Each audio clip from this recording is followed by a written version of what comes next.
Hello, ladies and gentlemen, and welcome back to PauperGeddon 2024 with the best horror rock MTG festival in the world. Let me first start off by introducing myself. I am Will Hall, better known on the internet as Will Hall EXP, and right next to me, well, the best Murktide player in the world, Pi Gonti, is going to be taking you through here. It's not just Murktide; he's good at Magic in general. So, we have got two awesome decks sat down ready to go because, of course, this is PauperGeddon. We are going into round number 6 of 7 today. We've got 456 players turned up to try and battle out to get into day number 2. To get that, well, they need to get themselves 15 points or more. That is an X and 2 record or better, and then they'll get invited back. So we've got some winning ins. We've got people with 4 wins ready to try and get that 5th one, get into tomorrow because it is a 2-day Pauper event, of course, after all. So, when you're ready, producer, send us down to that matchup. Let's have a little look at how they're getting on. And let's talk about the decks that we're going to be seeing in there as we move down to it. So we've got Ponza versus Jeskai Ephemerate. Talk to me about him. So basically, Ponza is probably one of the best deck in the format, one of the most played in the format. Mm-hmm. He revolves around playing... revolves around playing a lot of... land destruction, and this specific list is also playing a Thermocast in the main, while the other deck, Jeskai Ephemerate, is maybe one of the fewest control decks in Pauper. It's basically similar to a Jeskai control deck we see a lot. This specific version, though, is playing energy cards, so we see Tune the Narrative, draw card, gain 2 energy, and also Galvanic Discharge. That basically it's the energy bolt. Also, Jolted Awaken in it as well. You know, we can cycle it. We can add a bit more energy if we need to. We can also bring back something from the graveyard if, again, we want to go that route with it. But it's really cool to see that Modern Horizons 3 is having such an impact, not just on the affinity decks, not on the sneaky snacker decks. Now also seeing energy cropping up into Pauper. We were speaking about this yesterday. And we were just spitballing some decks with some of the synergies that we now see in Modern Horizons 3. Maybe that'll make an impact. We just spoke about energy, and it's going to be sick to see that now energy is here at 4 on records. We're picking up a great start. As both players are off to the races, Ponza on the bottom of your screen versus Jeskai Ephemerate at the top. Turn 1 elf, and we do not have a way of getting it off the battlefield. This is where things can get scary. But I think it's quite smart to start with an artifact land because the big draws from Ponza revolves around getting your opponent land removed onto 2, while since the land is indestructible, this plan is already doesn't work. And yeah, I think... Oh, my words. Talk to me about what a blowout we just saw there. Yeah, I think the Ponza player was a bit skeptical about enchanting his own forest again, but he went for it. So probably his hand is probably 2 Cascaders. I think very mana-intensive spells. So I think if that's your plan, I like the 2 roll. But otherwise, I prefer to be a bit safer because this way, of course. Your opponent doesn't ramp, so we will see. I'm very curious about the outcome of this, but I don't think it was a super big blowout. Just for the record, I would have been blown out there. I would have also put all my Utopias on the same one just purely because I wouldn't have been playing around a Wildfire coming down on that turn and getting gotten. But you saw the kind of them stutter a little bit. They're like, do I put it on the same one? Will they have it? I'm not entirely sure what we're against. But being able to go up against the red-blue artifact land, that could be a number of different decks in the format. That is, of course, Pauper. So it does slow us down because otherwise we would have been able to cast some of our 6 and 7 mana spells, multiple turns ago. And that might have been just too much for us to run away with. But it looks like we're still hitting land drops every single turn. Access to 7 mana this turn. Yeah, 7 mana. We must have something to do here. Yeah, it might also be that they wanted to prevent Cleansing Wildfire on... your opponent land to ramp, so it was kind of a bait, even if it's a 2-for-1, of course. So this feels like it's going to be really good in this sort of against a deck that doesn't really utilize its creatures too well. Is being able to play Avenging Hunter, letting us go into the dungeon, and every upkeep that the damage hasn't been dealt to us, we'll be able to go 1 chapter through or go through the next step of the dungeon until it's complete. If our opponent deals damage to us, combat damage to us, then they get to start going through the dungeon as well. And then we have this little bit of race going forward in the dungeon. First step, of course, is go find a basic and put it into your I believe it's hand. Yeah, it's hand. Yeah, so that mountain that we just saw there, that is actually in hand, but we're leaving it up just to show our opponent, yeah, this is what's in my hand. Yeah. And one of the best Magic cards of all time, Brainstorm? Yeah, I think so. Legal in this format, and we're going to see that on the stack now. Yeah, I always say that like Brainstorm is the best spell ever printed. Of course, besides the Power 9. I love it. Besides the Power 9, okay. Yeah. That's one for chat. Is there a card better than the Power 9 and Brainstorm? Was Brainstorm number 10 on the best cards ever printed? I think so. You think the letter? It's hard to argue. That card is extremely good. Even in a format like this where we don't have fetch lands, so to speak, but we do have lots of ways of cycling through our deck or discarding a bunch of cards anyway. Yeah, it's also like a card that really shine if you're a good player, and it's terrible if you're a bad player. Yeah, so, maybe I like it because each time it's in my hand, I see a lot of different scenarios where if I cast it early, if I cast it late, if I cast it with a fetch or with a cycler or blind because I'm willing to find something.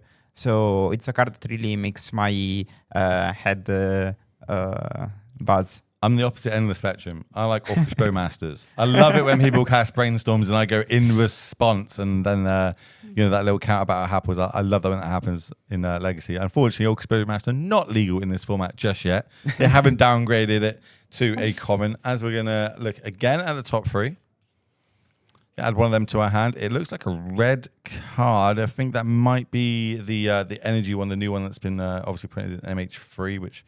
Galvanic Discharge. There you go. I've got to start getting used to these MH3 cards, saying them out loud. I'm sure it's not going to be the first or last time I say it in my casting career. Here we go. Second part of the dungeon. Do we want to go left or right? Do we want to add 2+1/+1 counters to one of our creatures, or would we like to scry 2 before our draw step? Or maybe we missed it. We're going just straight hard cast. Maybe we missed it. I think we did point to it, but maybe it was a bit too late by the time we've drawn the card. We've missed that step. Maybe a little bit of a misplay there, but is what it is. That is Magic the Gathering, especially live paper Magic. A little bit of pressure being in the feature match at times. Also, when I tend to misplay more when I think I'm really far ahead. That's when I misplay most. Is when I think I know I've got this. That's great. Yeah, I'm crushing it. Oh yeah, I can miss that, or I can do that. It's not going to punish me too much.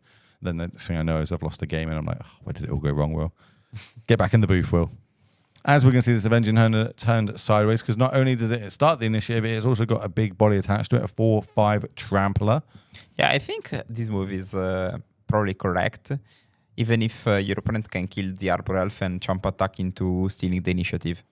So it might turn out bad if your opponent has like a Murmuring Mystic plus a removal spell. Otherwise, I think it's probably correct to start to put some damage through. Yeah, I think you're right. I think we definitely have to start turning things sideways. I'm looking at the main. There's one Destroy Evil in the main, so that's actually going to be a nice hard removal at some point in this matchup. If we can start getting it out of our graveyard, that'd also be ideal. Other than that, we're going to need a lot of energy to use one of these Galvanic Discharges to get something like this Generous Ent off the battlefield. Of course, it does have 7 toughness and does bring along with it, going to point out, that food token. This is the PauperGeddon exclusive token made purposely for this weekend. There's a bunch of them. You're holding one of them up that on the small screen that nobody will be able to see. There you go. That's the one that everybody gets for turn up this weekend. So it's there's I think there's not just the food one, right? There's a couple other tokens for each day that you manage to turn up and play, and we're seeing one of them used now. So to good effect. It's a very well used token in Magic currently, seen in multiple formats, and realistically, in this matchup, maybe it's probably just going to gain us free life. There's no synergies with it, but when you see it in some of the other artifact decks, etc., they really utilizes all the artifacts, no matter what they are. If it's a food, if it's a blood token, whatever, that's where they're going to get real effect from it. In this, it's just going to act as free life. Yeah, I think also like gaining free life in Pauper is a very huge swing when like a lot of creatures attack for 1 or 2. So race-wise, sometimes it's basically a time walk. Mm-hmm. Yeah. Sometimes.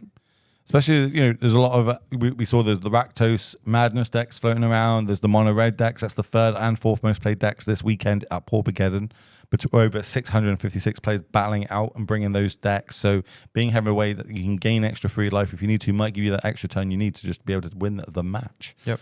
But back to this match, we're just turning and burning, kind of setting up a little bit more. We've got a little bit of energy at this point. We've drawn a few cards. We're sculpting our hand. How do these Just Game for Emirate decks tend to win the match? So basically, once you have a lot of cards, you tend to flood the board with flyers created by Murmuring Mystic. So usually you win the game with Murmuring Mystic, and to stabilize, you have Union of the Third Path that gains 1 life for each card in your hand. So okay, you start to loop that card, because you also play Archaeomancer plus Ephemerate to create a synergistic loop that draws you 1 more card every turn. So it's basically a mid-range deck that tries to transition into a late game that can't lose. So we're holding off. Then we're going to try and pump the brakes. So we'll stop what our opponents do in the first couple of turns, and the later the game goes, that's where we're going to start going to the skies, making a load of 1/1s, turn them sideways, and winning the game. If we get there, though, because if you look at the battlefield now, a lot of mana is being tapped. That's 4, that's 5, 6, 7. There's only 1 7-mana spell in this deck, and it is going to be a big cascading dinosaur, which comes along with an acid moss. Yeah, and since the third Augur of Bolas found on Ephemerate, it was a very good draw. The acid moss would be great, I think. Well, it's going to deal with that. So you basically destroys 1 land on the other side, and you now get to go ramp and put a land into your a basic land type into play. When I play this Boris converter. What am I talking about? This Ponza list. I play a lot of snow basics. I play the snow version, so I can utilize Scred as one of my advantages. I haven't seen that much this weekend. I haven't barely seen any sort of snow lands. Is there a reason behind that? Is it not worth playing snow covered basics with Scred these days? Is it better just to play more chrysalists or whatever? Yeah, I think interactions aren't great in this deck. First, because sometimes you cascade into that, and it's quite terrible. But also, I think they play bad with how you sequence with mana, and is a bad card in mulligans. I think this deck has to mulligan to a specific opener, so keeping with Scred is not great. So I think, of course, you lose a bit of the high-end matchups, so you have worse combo matchups generally. But for the rest, you interact with the board with your attackers and blockers. So I think it's probably the right choice. Also, on a very, very small note, if you play Snow Basics, your opponent can gain 1 life with Thermocast. Yep. Yeah, they can. Very a small bit basics. of a flavor text, but it occurred that I lost games because my opponent gained that 1 life that made them survive. Okay, so it looked like we had a point of damage on the Hunter, then we used 4 energy to get it off the battlefield. Before we did that, there was a Brainstorm that was cast on the stack. I think a lot of that happened end of turn. Island is going to be played for the turn now, so that gives us up to 5 mana. No white, though, as you mentioned. We managed to get that out of here with the Acid Moss. And here's the card that you were speaking about. This is a way to generate a lot of 1/1 flyers, right? Every sorcery or instant we cast, we generate a 1/1. Oh, what's the token it makes? A flying bird? Yeah. It is a flying Blue bird. Yeah, I think Murmuring Mystic is quite a clock for this deck, because the Ponza deck has no business in removing it. So now he needs to turn his deck into an aggression. So this might be a bit awkward now, because obviously we're going down. I think we went down the scry route. I think we scried 2 instead of going down the +1/+1 route. So the next ability through the dungeon is either we can goad a creature into attacking. So that might be a way to get it off the battlefield. If we goad the Mimic into having to attack next turn, we can block it with a generous Ent or something like that. I actually don't hate that line. It's very rare that that's the one we see. Maybe we missed the going through the dungeon again, as another Acid Moss is now on the stack. What are we going to be pointing this one to? I think I would still try to destroy the landscape. Okay. So I want to use a couple of minutes to talk about landscape, because those cards are amazing for Pauper. And if you still play Evolving Wilds, you should for sure play the landscape. First, because they're kind of free as a change. It's quite the same. But second is you end up cycling it sometimes. And having 1 mana when you develop is great. Like I was playing Fairies last week, and having the possibility of keeping the colorless land plus Lorien makes your deck consistent again. and especially like if you are playing Snuff Out, you can fetch it for black and Snuff Out immediately. So I really think those cards are an underrated big upgrade for the format. Yeah, and I agree. I think when they were printed, I was like, whoa, Pauper just got an absolutely huge advantage here. You know, to being able to utilize some of these free color mana bases that we see now, doing extremely well in this format. As we start going to combat, we're going to turn both our big fellies sideways. One of them being the powerful 6/5, and the other being this generous N5/7 on the right. Looks like we're going to be triple blocking, but this would kill 2. It does have trample. Yeah, I'm more than happy for that to kind of resolve, so to speak, just keeping our life total nice and high. So we're going to be dropping down to 10.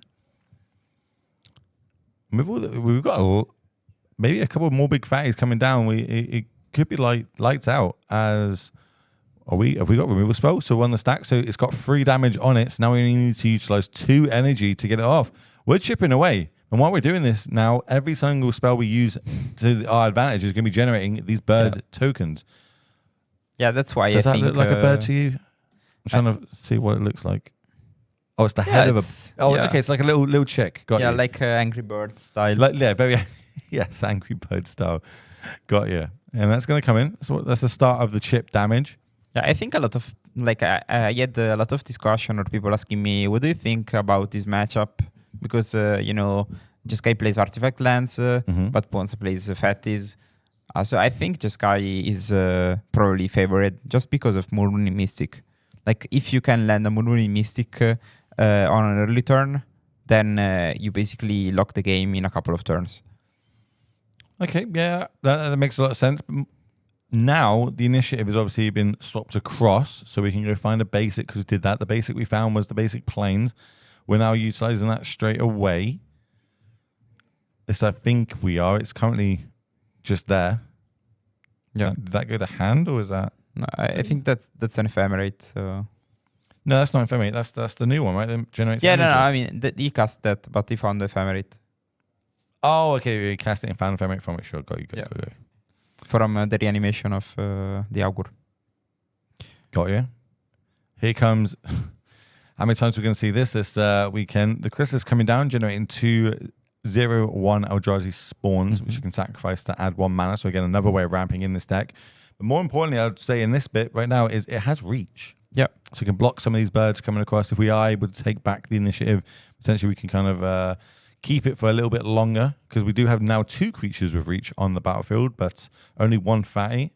Yeah, but I think we saw that Palma has a counter spell in hand, and didn't even think about casting it on the Chrysalis because I think once the control deck has also the initiative, you can't really lose. So you are probably willing to use the counter spell on a trampling guy because of course 1/1 doesn't really block well. Mm-hmm.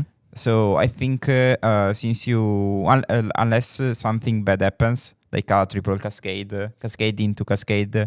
into another initiative guy, you have your game locked. Now you just have to win. I was just about to say, so over on the Pond side, what is the cards that they need on top of their deck right now? Is it more Cascaders, a Cascade into Avenging Hunter? Yeah, something like that. Okay.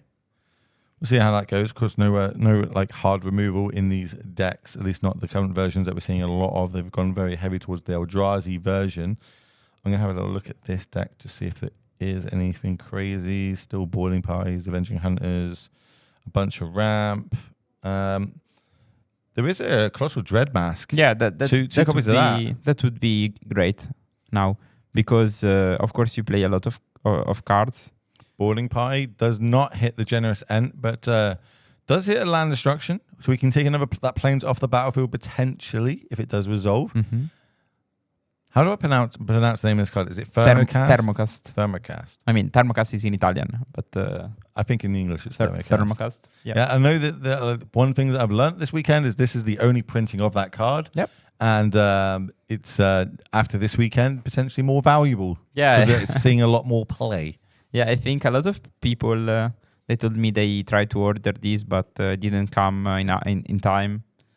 I feel quite smug because I managed to get mine about 2 weeks ago. And, not that I'm ever going to sell them, but you feel smug when you kind of get in there before a card spikes. You're like, yeah, I feel good about that.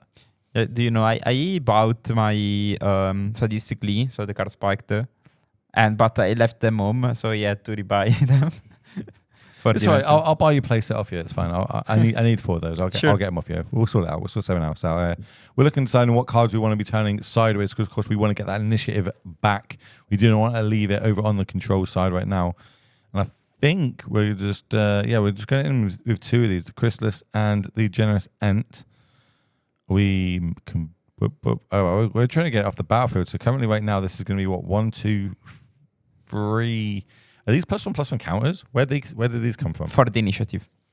Oh, sick. Yeah. Okay, so that's 5 damage. So that will be able to take this Chrysalis off the battlefield unless we've got a instant speed way of generating another Eldrazi spawn token. It looks like what's the pickup? Didn't get a good look at it. The white card. Lawrence Revealed, maybe? Or the card that destroys the monster. But I remember. Oh, Destroy Evil? Destroy Evil, yes.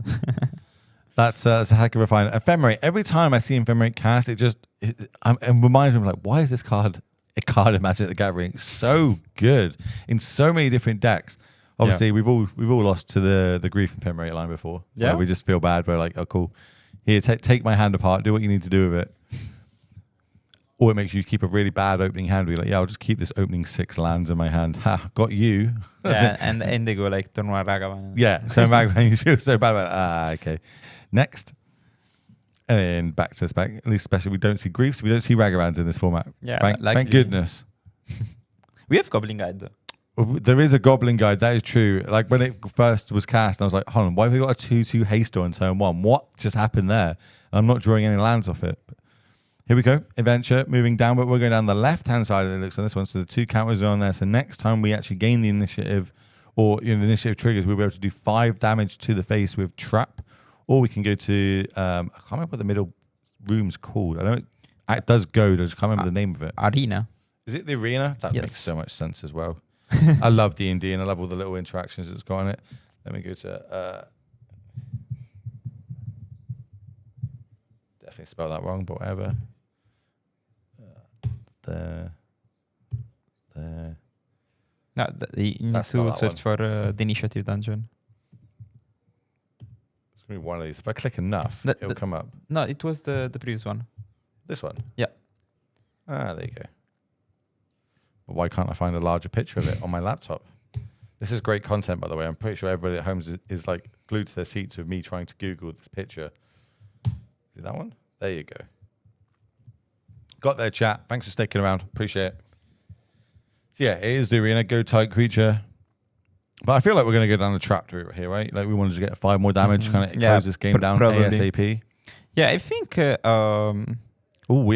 This is what happened. The Avenging Hunters come down. It is now goaded the the Murmuring Mystic. The Mystic, that's the one. The thing is, this line is strong as long as the Jeskai Ephemerate player doesn't draw Ephemerate. Otherwise, it removes it from it. Can't attack this turn. Sure, there's no other ways of tapping it down. We're getting in there. We're going to try and use up some of the resources on the other side, making them chump block this 5/7 Generous Ent. They always like walking downhill. Fact, when here's the Destroy Evil that we're saying that we found. That's going to target the Hunter. Of course, it's got Trample, as you mentioned. That's really the pesky mechanic right now for us. We can just throw one of these birds underneath the Generous Ent, and that's fine. We don't have to worry about it for this combat phase. Yeah, it's pretty smart to destroy the Trampler. You also destroy an untapped creature that can block the Mystic. Because for now, the Mystic has 7 Thugness. So currently, we've got 7 power still at the minute, but it would cost us both of our creatures. Or no, I don't think it still costs us one of these creatures. Yeah, really. but I imagine that the Jeskai player might have either a Bolt or a Galvanic Discharge. Oh, I think we might have accidentally... No, okay. Yeah, we did pass the turn. Yep. There was because of that little pause there. I thought, maybe we've drawn extra cards. But didn't. So, yeah, we're going to go to combat. Get in there with these 2. 3. That dice isn't extremely clear here. But I think there's two birds. So it's three birds. Yeah. Now, how are we going to block I think We are gonna double double blocking the block. Mystic is great, I think, because they really need to get that off the board. Oh, okay, and as you said, there's no removal there. Like we had the opportunity there, we could have got completely blown out if there was a removal spell. Yeah. Wasn't one, so that's good. Has the damage been done though? Is there still too many flyers on the battlefield for us to be able to deal with at this point? Is the initiative Maybe running because, away with it? now the initiative dealt 5 damage to the Ponza player. Mhm. So, yeah, there are exactly 5 boards. So, unless the Ponza players start to see some generous end, but there is a food on the battlefield. We spoke about that literally, or like what, turn 2, turn 3 or Yep. something crazy when it came down, and how relevant that food can be. Of course, the PauperGeddon exclusive token there you see at the bottom left of your screen might come in handy, especially in this racing situation. Big top deck. Looking for something big that cascades. We're tapping 5 mana, 6 mana, 7? boarding party, another Yeah, boarding sure. party. Let's go cascading. That's going to go find... Okay, we were speaking about this. That's great. This isn't one we really see good. too much, right? But in this instance, it's going to be great. This is the Evolution Witness. So for 2 mana, we can adapt it, get +2 counters on it, and when you add a +1/+1 counter to it, you can return an opponent from your graveyard to your hand. Mm-hmm. Very good when you got a load of Cascaders in your graveyard. I'm not sure if there is an hunter or something else. Well, there's a boarding party there we can see on top, but there's also the big dinos in there as well, right? I think so, yeah. So if there is the dinosaur, I would 100% go for there. Yeah, Because it has reach. So I think you really need to try to kill these birds. So currently he has 2, 4, 5, 6, 7 mana. So you can't immediately play the initiative. I'm pretty sure you fire it off now, right? Like you would... is that a counter spell? Or am I seeing... It's lose focus. So it's a counter spell with replicate. So basically you put a counter spell and copy it twice. Oh, and we were able to pay the mana. So basically, Yep. what we've done is we've tapped them out, so they're not able to, adapt it this turn. Mhm. So if we do draw a removal spell, that removal spell will be able to get it off the battlefield, so we know that there's going to be no more coming from the graveyard. That's cool. I like it, but it does tap us out ourselves. So now we're going to turn both of these creatures sideways. It's probably fine. A little bit of chump blocking action going on here. How many birds do you reckon we've got left? 4. 4. Yeah, I'm very curious. I expected this matchup to be a bit more lopsided, but I think both players missed a lot of initiative triggers. Oh, So- that's a great one when we're top decking. Yeah. Lawrence revealed. Ancestor Recall. So 3 cards getting added to the hand from the powerful sorcery with basic island cycling. Mm-hmm. Yeah, it's one of the best cards from Lord of the Rings. Oh, it's great. For Pauper, yeah. Just in general, it sees so much play, and we did find a removal spell, and so that is now going to get that off the battlefield. No adapting that, no getting back any big fatties from the graveyard, but it doesn't stop what's on top of our deck. As we untap. Let's see if he remembers Build the initiative. suspension. Doesn't remember the initiative. No, but I Finds a think forest. the initiative is on the other player. Yeah. Do you I like getting in there with the elf here. I'll trade the elf for one of these birds. Probably. You know, at this point in the game, it's not going to do much unless I draw a Dread Mask. Mm-hmm. But here is the initiative, or the dungeon being completed, so to speak. So let me get that bit of text up so I can read it word for all you beautiful people at home. When you open the Throne of the Dead free, reveal the top 10 cards of your library. Put a creature card from among them onto the battlefield with 3 +1/+1 counters. It gains hexproof until end of turn, then shuffle. So someone asked about the energy cards. So the card that removed the Evolution Witness was Galvanic Discharge. So it's a card that gives you free energy, and then you can use any amount of energy, and there's any amount of damage equal to the energy you spent to a target creature or planeswalker. Great in these decks because obviously utilizing normally it's like Lightning Bolt, and we've seen things like Unholy Heat, we see things like Galvanic Blast. These damage it's a set. It's either 2, 3, 6, etc. With the Galvanic Blast, if we can utilize energy in our deck, we can build up to 10 energy. We can take out some of these 7 toughness creatures for 1 mana, which obviously is a great return, especially in these control decks. Yeah, I also think that like before, the premium removal spell for the deck was Scred. But Scred wasn't great, especially because you're forced to play at least 8 artifact lands. So sometimes your run base wasn't clean to play Scred. But I think the discharge is great because, of course, you can play the first one for 2. And since you play Archimancer, that's sort of a Snapcaster, you can record it and play it for 6 or 7 in late game. Right, we're hardcasting an Old Drifter here, so that's going to be a 2-2 anywhere in the battlefield that's going to draw us 2. And of course has the keyword flying on it. Another great target for an Ephemerate if any of them end up getting drawn. Can we... Oh, we're just going to play this elf. Sure, turn everything sideways. Now, obviously, we wouldn't want to get in there with the elf, but I do feel like last turn, if we got in there with the elf, we would have forced a bit more of a chump block here to keep the initiative around. And yeah, our own initiative is really like coming back to bite us. I think one of the 2 creatures, I think the Mystic, should have a 2+2+2. Sorry, or 3+2+2. It should be a 5/5 at this point, yeah. I think it does. I think we just can't see it. That might be a dice there. I'm not entirely sure. I don't think there are dices on the board. Let's get it down to the judge staff so they can sort that out for us. Maybe that this game is just ended now, so it's fine.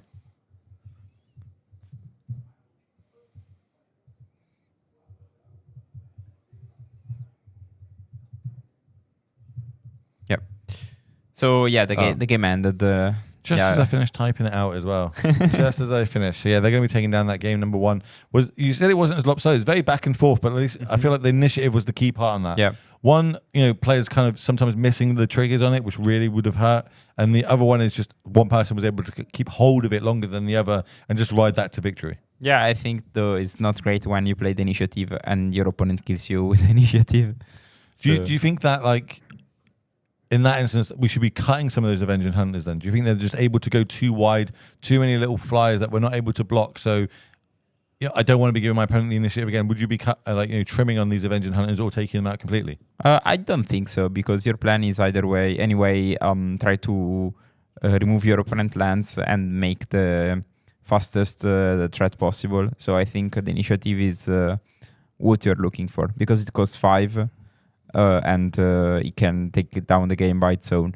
So basically what you want to do is not reaching the point where your opponents start to play a Moonring Mystic and a lot of birds comes down at you. Well, I'm looking at the sideboards now, so let's have a little talk about them. Starting on the Ponza side, we've got Breath Weapon, we've got Cast into the Fire, we've got Deglamour, we've got Feed the Clown, we've got Flare Palm, we've got Gorilla Shaman, and we've got Relic of Progenesis. Any of those cards take your fancy in this matchup? I like to remove all my Destroy Target Land cards and replace with 2 Cast and for the Glimmer. Okay. And I think Relic of Progenitus is kind of a free 8 that can help you in the late game. And I think since the decklist aren't, the tournament is not open decklist, the Ponza player saw the reanimation spell, the white reanimation spell, so Relic might be another good reason. That would be another good reason to play Relic. Is that like a good way to attack these Ephemerate decks by having some sort of graveyard hate? Do they really utilize their graveyard a lot, or is it just it's nice to have? When it's good, it's going to be good. When it's not good, well, I can just cycle it. Yeah, I think it's also good because those decks try to win with Archimancer. So if you trade 1 mana for 4, you're always happy. Okay, cool. Over on the other side, we have got some red elemental blasts. We've got some blue elemental blasts. We've got some breath weapons. We've got some cast into the fires. We've got another destroy evil. We've got a remove. Is that remove sand? Remove soul.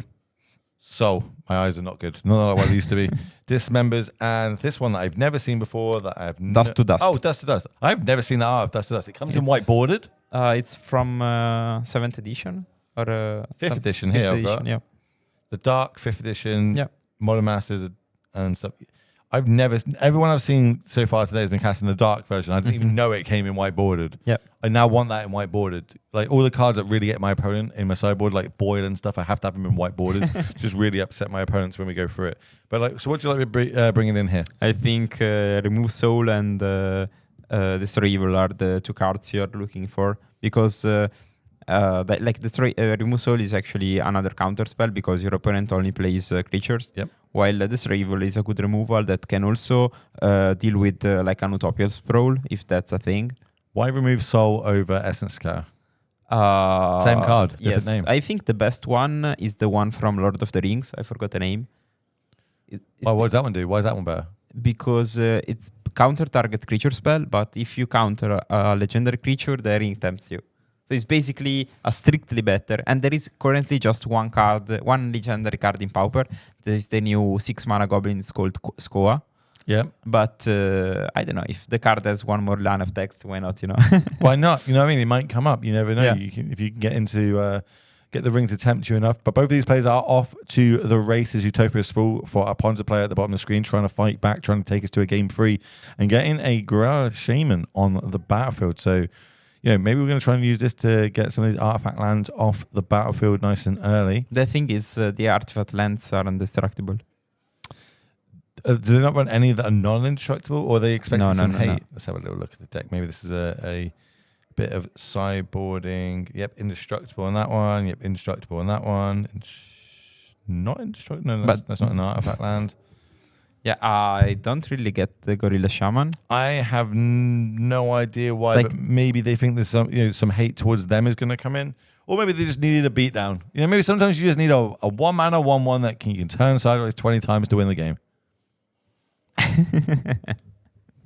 Yeah. We don't know. You know what I mean? Yeah. Everybody's got their reasons. I'm sure there is reasons. And that is a back-breaking reason right there. Wildfire is going to be... or Cleansing Wildfire is going to destroy that basic with the Utopia Sprawl on it. You can't get that with the Wildfire, though. No, we targeted our own creature and then we played that as our land for the turn. Mm-hmm. We are cooking on gas, as we like to say in the military. Yeah. Cooking on absolute gas on this Jeskai ephemerate list at the top of the end. Not only are we ahead of cards now, also our opponents' cards that they've boarded in aren't going to be lining up great towards our deck. We do manage to have a second land drop though, so that was off the top. Not having this crazy ramp ability which Ponza is known for. Yeah, but I'm not even sure why he's not even attacking with the Gorilla. Defense. It's because that means that we can block any haste creature from our opponent. It is closed deck list. We don't know what we're playing around here, so I think probably there is like when you go to the feature match, you might be a bit nervous. So you can get very nervous in there. And of course, it is a very casual event in some sense. As I said, there's not like the diehards here, the full-on grinders. Everyone's here to have a great time. And, if you can do that in a format where you really enjoy, and Pauper is, of course, that format this weekend, why not? And, this deck is showing how powerful it is right now. Both these decks being 4 and 1. But one has definitely got its wheels spinning a lot better than the other currently. As we're going to, again, go out and discharge this. Use only 1 energy, so we're up on energy from that card itself as well, taking us up to I think 4 energy now, right? Yeah, 2 and 2 plus 2 for left over from that. Mm-hmm. So now, if any big fatties do end up coming down this matchup, potentially we can get future Galvanic. Can I get them off? 3 mana. Another Witness. Wow. Brainstorming hand, okay. What is your favorite brainstorm art, if you have one? I use the Japanese ones from Strixhaven. Okay, so the one with the cat? Is it a cat? Yeah. No, they don't have cats on them. They do. All right, I've got to Google it. So, chat, what is your favorite brainstorm art? Let me find, hold on. There is... no way that's got a cat on it and I didn't know. Yeah, it's a cat. No, if I do this... Okay, so I think the Jeskai Ephemerate, in the meantime, just picking up Ephemerate and removals, so... Is that a cat or is that a wolf? Nah, it's a cat, 100%. I think you're right. It looks a bit like a gorilla, like Godzilla type cat, but yeah, it's a cat. Okay, I'll let you off. I didn't know that was a cat. Thanks for ruining my life. Now I need to upgrade my brainstorms even more. I saw there is a playset of Japanese from Mercadian in the store. Is there? Yeah. No, aren't they like 3,000 euros each or something? Yeah. I can't really afford those right now, not on my military wage, unfortunately. Maybe one day. But saying that, I actually know one of the holders of the 1 in 4 brainstorms from the Secret Lair last year. Mm-hmm. Obviously, one of my good friends, Anz MTG, he was able to take it down, so he has one of those. That's great. If I really wanted to fully pimp out, maybe I could give him my house, and he'll give me that card in response. In return, sorry. In response. Way too much magic going on here. Brainstorming response. That would be great. Okay, so we see... 1 mana, and then we pointed out one of the artifact lands. Maybe we were trying to activate Shaman and forgot that there was indestructible on that land. Yeah, I think like Jeskai is not a super common deck for a lot of players because, as we know, like a lot of players just played locally. So if you never saw a deck, sometimes it's difficult to predict and maybe know what the composition, the exact composition of your opponent deck. We also saw that the Jeskai Ephemerate player only played the Wildfire on your opponent lands. So maybe it was a mistake. You didn't know that your opponent land were undestructible. They could just turn out. This could be their first time they've ever played Pauper. Like if I was turning up this weekend, this would be my first time playing Pauper. I'd be learning as I go along. Like there's some of the decks I've seen so far this weekend casting. I'm just like, didn't even know that was a thing. That is crazy that you can do that with a bunch of commons going forward. And and it's only going to get better because we're only in round number 6 of a bunch. We've got 7 today. We've got another 5 tomorrow in the Swiss. Then we've got the cut to top 8. So make sure you stick around. If you haven't hit that follow button, you need to hit that follow button right now, especially if you like live Pauper action, because PauperGeddon, well, there's lots of them that happen throughout the year. So, these are huge 700 people events happening here live in Pisa this weekend, surrounded by the beautiful mountains, surrounded by a lot of great food. There's the beer. I wonder how Emma's getting on in that beer tournament that she's doing. There's literally a tournament, ladies and gentlemen, where a special beer has been brewed for PauperGeddon, and right now there is a side event where you can win yourself a case of that beer. So Emma's out there battling out in there trying to get. I think she's playing bubbles. You should have played that too. It's a good one. You don't really get that outside of any sort of Italian events. You guys do put on amazing events for the players, by the players. I keep saying it. I'm going to sneeze. Give me a second.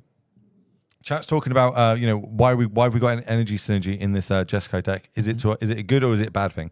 I think it's great. Like first because innovation is always something that's worth to try, but it also seems smart. I think Scred was the worst card in Jeskai Ephemerate because often it was a worst bolt. While here, I think the Galvanic Discharge is great. I'm not a lover of 1 mana draw a card, but I think it's smart when you play Mystic. And I think you even increase the consistency of spells. This way, Augur of Bolas is better. Sorry. Why are you laughing? Because every time I go to sneeze, the producer goes to mute my mic. It cracked me up because I went to sneeze twice and didn't sneeze, and every time I go, ready to do it, it's just tickled me. It's funny. Chat. Love it. Obviously, that was expertly what you said. I wasn't laughing at what you were saying. It's just off the corner of my eye, you can just see. I couldn't sneeze. It's funny. Yeah. All right, Crystal's coming down. One of the MH3 cards that we've seen a lot of this weekend, and I don't think we're going to stop anytime soon. Probably is almost come out of nowhere. Like people didn't. This wasn't on the radar for Pauper, right? Yeah, it's probably the best card from the set for Pauper. Oh, okay. Better than Familiar? Or for best card for this deck from the set? I think in general. Because we've had quite a bunch of them. We've had the Familiar, we've had the Sneaker Snacker, we've had the Fraven Charm. We now have the Chrysalis is doing a lot of work. What other good cards have we seen like consistently prop up? The Landscapes. Yep, the Landscapes. The one that's in your combo deck, that Eldrazi. Yeah, the Rituala. Trawler, was it? Broodscale. Broodscale. And also... She's 4-1, is that what you're telling me? There's Poison Storm at table 4 and we don't have it in a feature match? What is going on? Let's go. You're joking, right? You're joking. I got Gavin Verhey telling me that there is a Poison Storm player battling out to be undefeated currently on our top tables and we didn't get it for a feature match. But there must be at least 5 wins. So we will definitely have them tomorrow. Which is, okay, right. Thanks for the info, Gavin. Appreciate it. He's got me. All right, we're going to start trying to destroy some more lands, doing the land destruction part. Obviously, you were thinking maybe we should take these out. Is it worth keeping them in to try and get rid of, like, in this instance, we've got rid of a lot of the red sources. Potentially, we can try and get rid of some of the white sources next and just leave them in below the islands. But maybe that's the way we can get I think if your opponent, like, I would just... upgrade the Thermocast with the Claimers because they do the same, but you are faster in casting the Claimers. And you also can the Claim in response to a Wildfire. That would be a blowout. But then I think Thermocast is quite slow at doing what it does, because and it's not a great top deck when you are behind. While the other, like especially casting into fire, it can remove two blockers. So it might be smart to have it. It makes sense, but at the minute we're piling on the pressure, turning it all sideways. This is going to be what, 1, 2, 3, 4, 5, 6 damage coming across if we don't block with this shaman. No, we're just going to take it, drop down to 13. That's fine. Got a little bit of life. We're looking for some big top decks right now. Currently got 6 mana on the battlefield. I know we've got a bunch of Cascaders. I think we might just be a mana short, unfortunately. 2, 3, 4, 5, 6. Boarding party? Yeah. Boarding party. Let's go Cascading. Talk to people about Cascade and how it works. Maybe this is the first time someone's seen Cascade. What is this mechanic, and how are we seeing it used to full effect here? So basically, Cascade is a mechanic that triggers on the cast. So when you put the spell on the stack, you start to flip the top card of your deck until you find a card that costs 1 less mana or that costs less than the card you are cascading. Yep.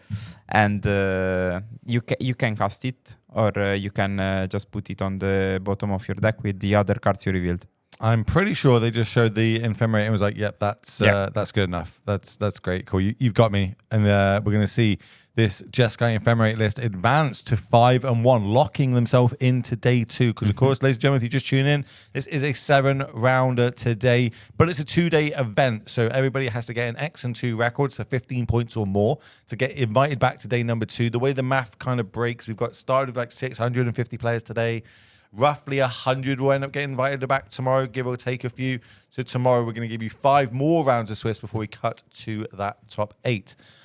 Do we have a backup feature match, producer? Are we trying to find another table? Okay, well, it doesn't look like we're going to. So what we can do is we can have a little back and forth about this. Like if you were playing yesterday, what did you play? I played the Giant Blood Scale combo.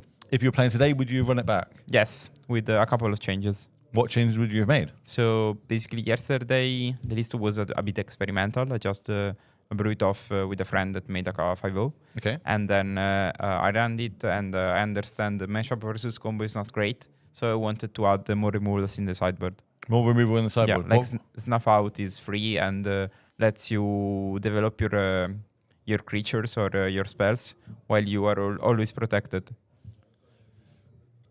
Okay, time is over there, so no, we're not going to be able to get another feature match. That's fine. I want to say, you say Snuff Out. We had 10 rounds yesterday, or 9 rounds, the 10th round this morning. We currently just had 6 rounds today already. That's 16 rounds of Pauper. I've not seen one Snuff Out be cast. Yeah, I think playing the removals in the main is not great nowadays, because as you may see, like you play a Cascader, you immediately make again a board, and we saw in round 4 that after mass removal, the player immediately rebuild the board.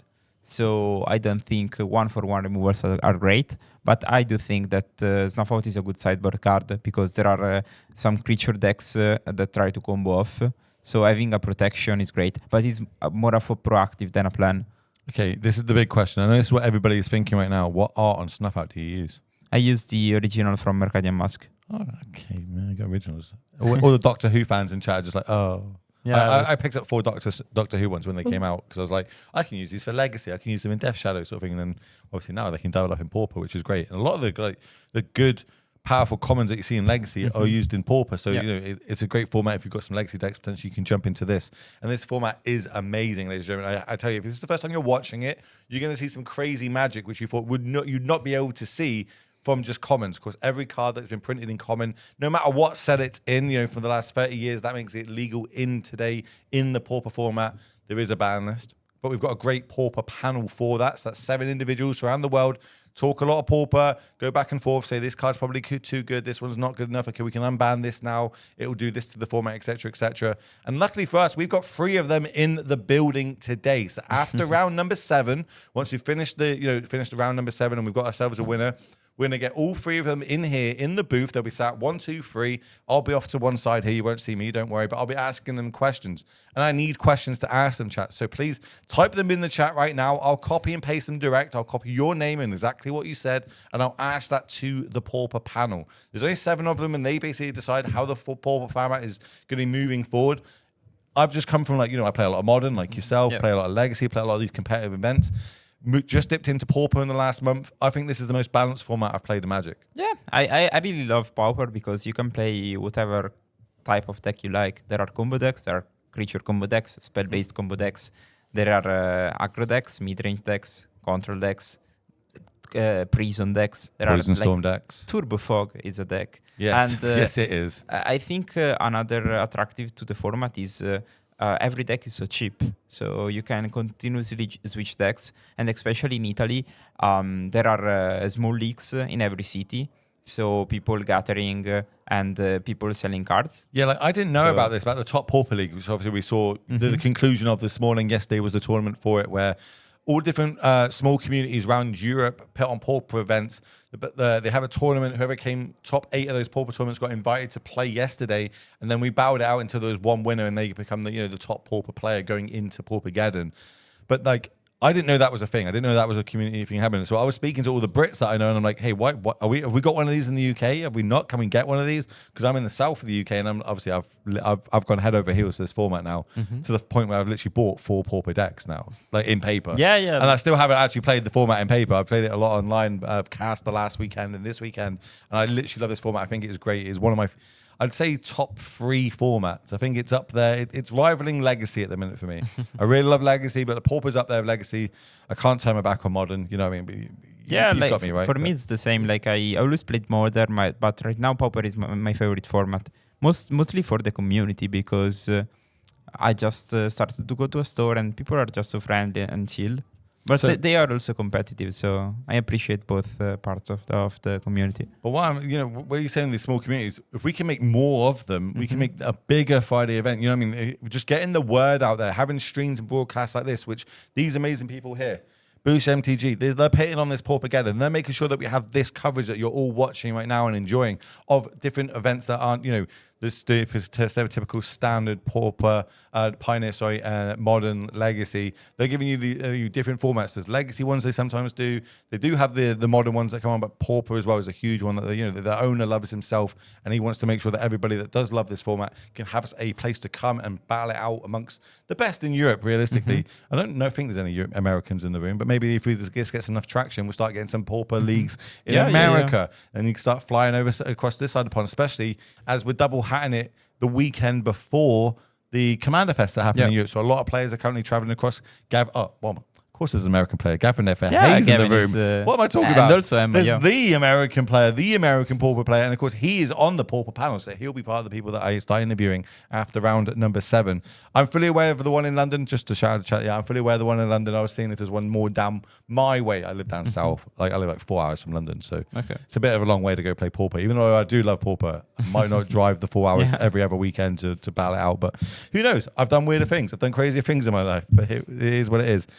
I think we're going to go to a break, so which means we're going to end this round. We'll be back for round number 7, which will be the last round of today. But once that finishes, do not go anywhere. There is going to be the Pauper panel, so you can ask any question you like to the Pauper panel. Well, you can put it in chat. I might ask it. I might not. It depends if it's a real legit question. If you just ask them, what's their favorite topping on ice cream? I probably will ask it, let's be honest. I think a lot of people will just ask, can you please unban? Can you please unban? Well, look, and I'll ask that question to the panel. I'll ask them, why is that banned? Is it good enough to be unbanned or not? I'll ask them the hard-hitting questions, ladies and gentlemen. Don't you worry.